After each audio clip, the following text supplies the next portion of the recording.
43, hit Ultron now! Rerouting power to arc reactor.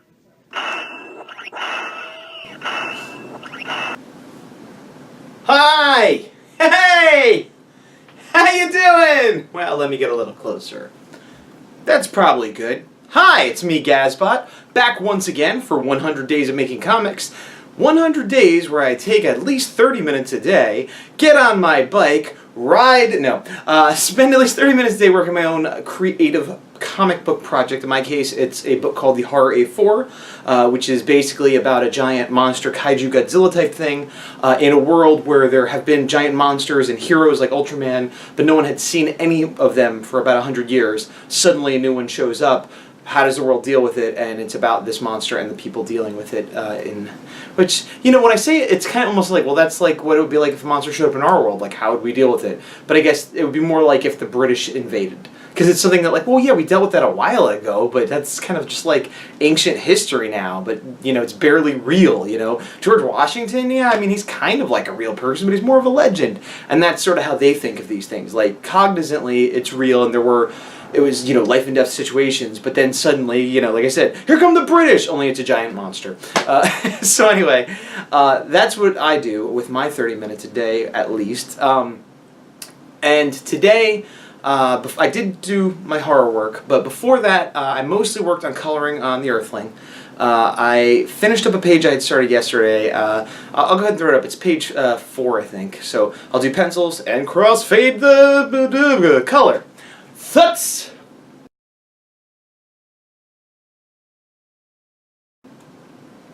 I feel like my face might be getting blown out from the light. I keep mucking around with different lighting setups. I actually have a real lighting light that I had gotten for Christmas to help me with my toy review stuff, but I feel as though I'm not using it correctly. I think you're supposed to have 2 and I only have 1 set up, but whatever. I am talking about lighting, but if my face is all it's not that I've become part alien or my psychic powers are manifesting through some sort of phosphorescent luminous porosity. It's just that that light is too bright. So anyway, it's hot. You know, it's a hot spot. I mean, it's a little chilly. I'm wearing my hoodie, but anyway. So I did that, and then I spent a lot of time on 2 other pages. As I said, I've been doing them 2 up, and I got most of the flats done, and so hopefully I'll get at least one of those done tomorrow. Which means in the 2 pages I have that I'm working on, and I'm waiting on another one that the art has to be done on, but that means I have 3 pages left to color on the Earthling. I finished all my caricature clients. I think right now, once I finish these 3 Earthling pages, that will be the end of my super pressing work. I still have a few other things in the pipeline, but that was all the stuff that I absolutely had to get done before the Japan trip. So once I get these 3 pages done, which I'm not at all worried about considering I have 2 of them like in the process of being done already, I have a couple other projects, 2 of which I've spoken to the clients, and you know, they know there's a possibility it'll be, you know, a month from now after I get back from Japan, and they're fine with that. One of them I didn't talk to, but it's for Kid Switch, and there's never really a lot of pressure on me for that, so I'm going to try to get it done before I go, but if I can't, you know, it's not the end of the world. So really, once I knock out these 3 Earthling coloring pages, as far as pressing work, I'll be good. I said that like 3 times in a row, didn't I? So, okay, so I did that, and then I did work on the horror, and I tried to break it up, and Kim and Cross have been talking about this as well, about doing the personal work in the morning so that you're not up in the middle of the night doing this, because once again it's like 2 a.m. Now I do stay up late, so but there's a difference between, oh, it's like 2 o'clock and I'm watching a show and then I'll have, you know, whatever, and then by 3 I'm in bed, as opposed to, oh, it's 3 o'clock and I'm editing and uploading and now it's 4, okay, it's 4, let me brush my teeth, and you know, so even for me it ends up keeping me up later than I would prefer to be. So earlier in the day I did try to get my time in, but then I had some emails and a few other things, and I kind of put like a half hour in, but it wasn't a good half hour, and so at the end of the day I went back to it and I put in another hour, so I put in an hour and a half total, which isn't as good as 2, but you know, whatever. And the first half hour was very not productive because the panel I did yesterday, which was essentially done, I realized, oh, it's like kind of a view of, you know, a cross-section of the Earth that they're mining in with a laser blast, and you see the tread of the crane, and they're mining for these little crystals. And I realized I didn't draw any crystals in there at all. Not that I had to, but that was my intent, was to kind of, there's a way to introduce that element of the story. Hey, look, here's crystals, you know. and I tried drawing them in with just pure white, with like a little outline, and it just looks like I drew highlights on some of the rocks. Then I tried putting a little bit of a glow around it.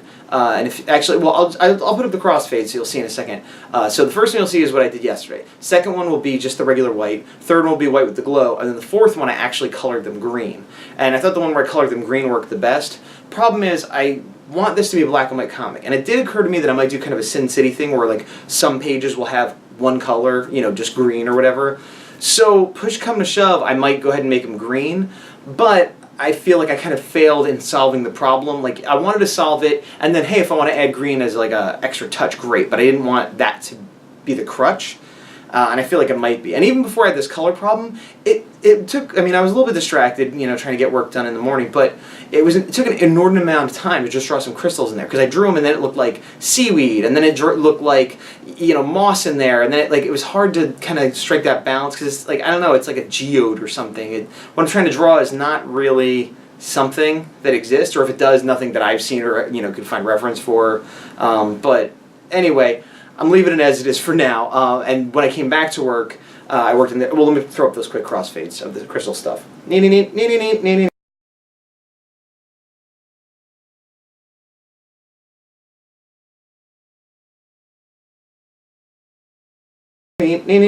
There it was. Okay, so I feel like I'm taking a long time to get stuff out. Sometimes I'm really talking about a lot of stuff, and it may or may not be interesting, but today I feel like I'm just talking and not getting a lot of stuff out. So then when I came back to it, I started working on the final panel of the page, which is actually the panel before that one, panel 5, which is a big one with a lot of stuff going on. Didn't finish it. It's not even close to being done. But I'll put up the cross fades here. I basically cleaned up. This was like more of a rough, like some of my later roughs look like almost pencils. This is one where I needed to kind of clean up the miner so he was wearing the proper uniform and had the proper tool, because I'm going to draw, you know, a few people with this same look, so I can't just wing it. So I kind of cleaned him up into a tight rough or a loose pencil, and then the foreground, like trees and stuff, I just went ahead and inked all that stuff. So I'll do a couple crossfades of that. It's not. Oh, here it goes.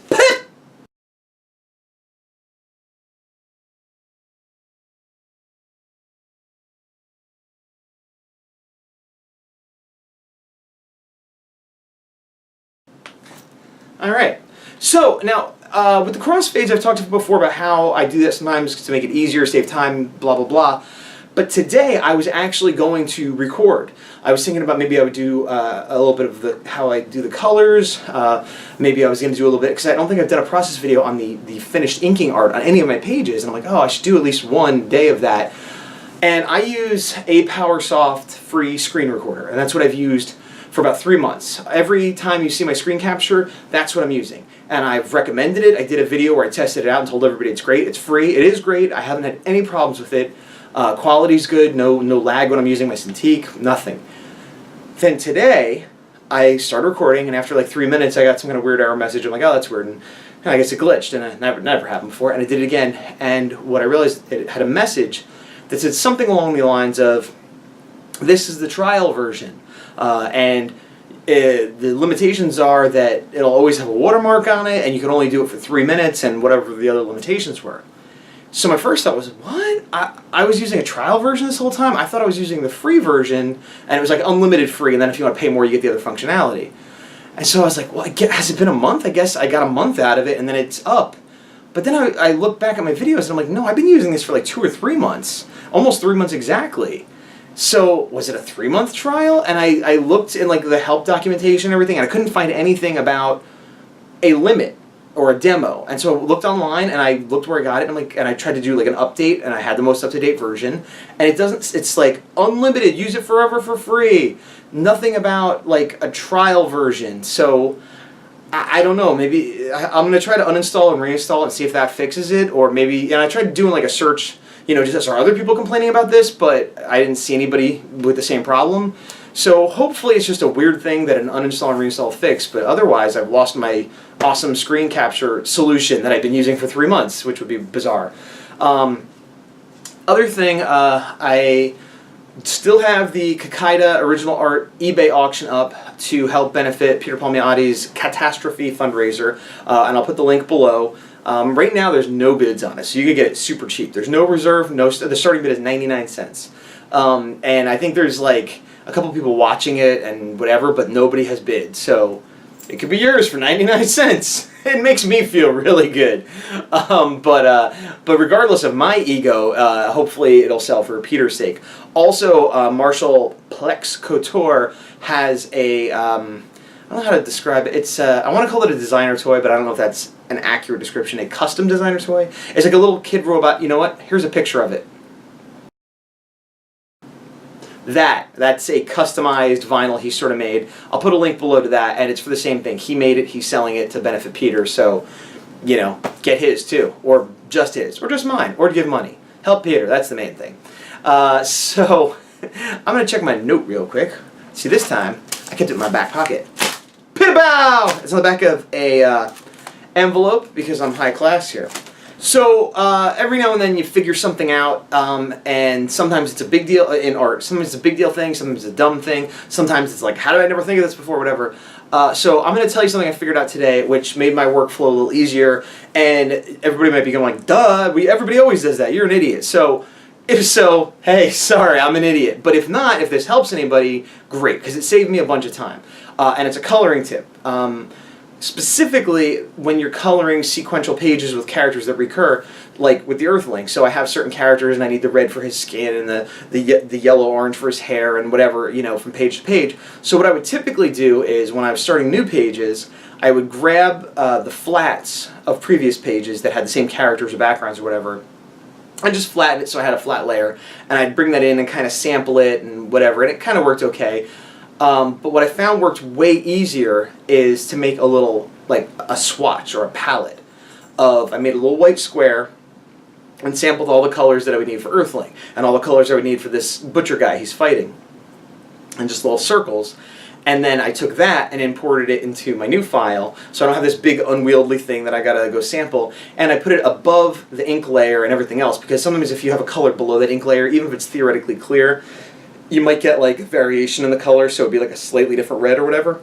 But by putting it above it on the swatch, I'm sure I'm going to get the pure color, and I don't have to worry about, oops, I switched, you know, normally I'd pick like 2 colors and try to do all of those at once, but I might accidentally switch a color or whatever, and then I got to go back to that big flat file, and this just made it way easier. Now, it didn't save me hours and hours and hours, but maybe over the course of the whole page it saved me a half hour, and that's a half hour I could use on the horror, or, you know, to sit around and watch TV, or, you know, spend time with my cats, or, you know, go to the moon, if you have a really, really fast rocket ship, I guess.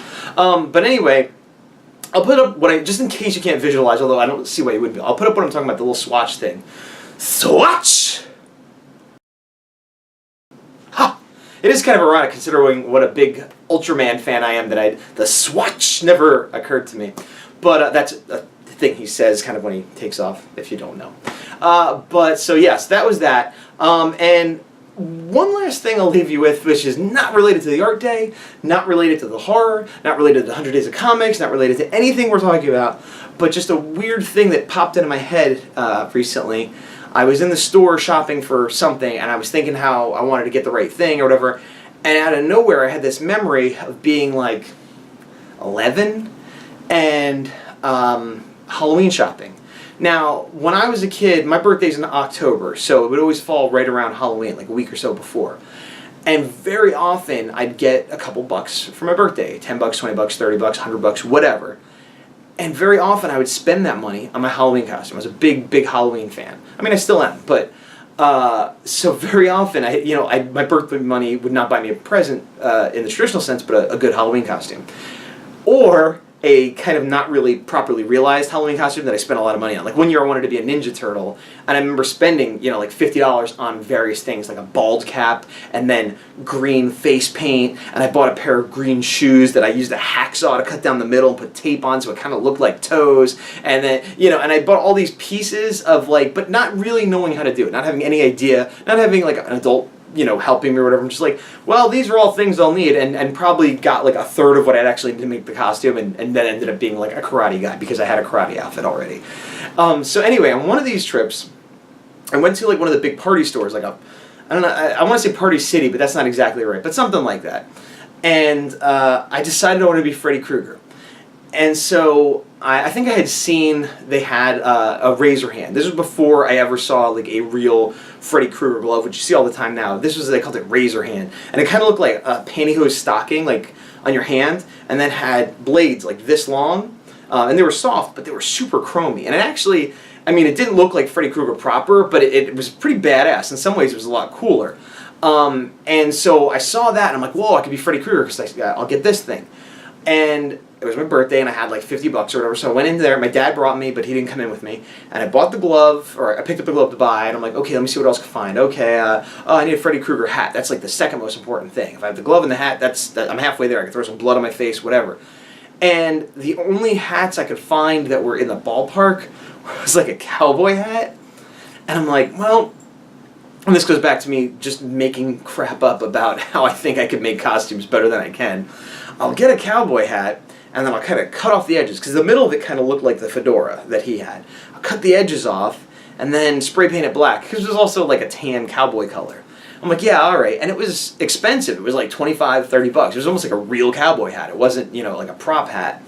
And or maybe it was, but I don't know, $25, $30 for a prop hat seems like a lot. So anyway, bring it up to the counter, buy it, and the razor glove, and then I go out to the car, and I show it to my dad, and he's like, what is that? I think you're going to be Freddy Krueger. And I'm like, yeah. And he's like, that's a cowboy hat. And I'm like, yeah, well, I'm just going to cut off the edges and spray paint it. And he's like, I don't know if that's going to work. And I'm like, well, I don't know. I mean, it's, you know, what am I going to do? And he's like, you should take that. And no, that. And then I'm like, yeah, it costs like $25, $30. He's like, you should take that back. We could get you a better hat for way cheaper. So I'm like, all right, go back in, no return policy. It's a Halloween store, it's a party store, you know, and that's kind of a fairly common thing, which as an adult I'm aware of. But as a kid, it never even occurred to me that, like, I can't bring it back. But here's the thing where I still kind of get mad at the employees now, because at the time, like, again, I'm just maybe 11, maybe 12. And I looked young for my age. I was a chubby little stupid kid, you know, you would not mistake me for a teenager. And I come in, and I had just been in there 5 minutes before, because I went out to the car, oh, return it? Okay. Hey, I just bought this, and I had the receipt that said I was in there. No returns. Well, yeah, but I wanted a Freddy Krueger hat. Well, we'll give you an exchange, but you can't have your money back. Really? Yeah. So then I went on a shopping spree with my $25 or $30 that I had to spend, and I bought, you know, some really expensive like scar makeup for him, and I think I found a white glove that I bought that I could cut and put on top of the razor hand to make it look more like a Freddy glove. A few other things that would help my costume. And then still had like, you know, $20 left. So then I just bought like glow sticks and fake blood and, you know, just ridiculous, you know, oh, here balloons, just anything just to spend the money. Which, and again, it's not like I was a rich little kid. This was like a big deal amount of money for me that I'm just forced to spend in this party store, you know, and I'm dreaming of all like the Nintendo games and Star Wars figures I could have bought and cursing myself. But the real irony is that towards the end, after I picked up a lot of the other junk that I didn't even want, I passed this area that had like kind of plastic party hats, and they had a black plastic fedora-y looking hat that was almost exactly what Freddy wears. Now granted, it's plastic, but it cost like $3, and it was black and a fedora, and so I bought it. So I did come back with a much better Freddy hat, and then a pile of garbage I didn't need, including the expensive scar stuff, which I couldn't use, because I didn't know to buy spirit gum and latex and stuff. I thought you just like slap it on. So I think I ended up using like, you know, lipstick and fake blood, and then I looked like a pizza face Freddy Krueger. But it's just ridiculous. Like, I don't know, I was brought up very odd. I had a lot of freedom as a kid, which is sort of like a pro and a con. You know, made me very independent, but I made a lot of dumb mistakes too. Because my dad never even came in. I'm like, why wouldn't he come in and be like, hey, my kid just bought this, give him his money back? That never happened. It wasn't even on the radar that he might deal with it. You know what I mean? But yeah, but I do still get mad at those employees that are like, screw you, kid. You keep your cowboy hat. You made a mistake 1 minute ago, and you're already 13. Get out of here. It's Halloween store. Well, it's not Halloween store here. Right here, it's 100 Days of Making Comics, and the date today is 93. And that means...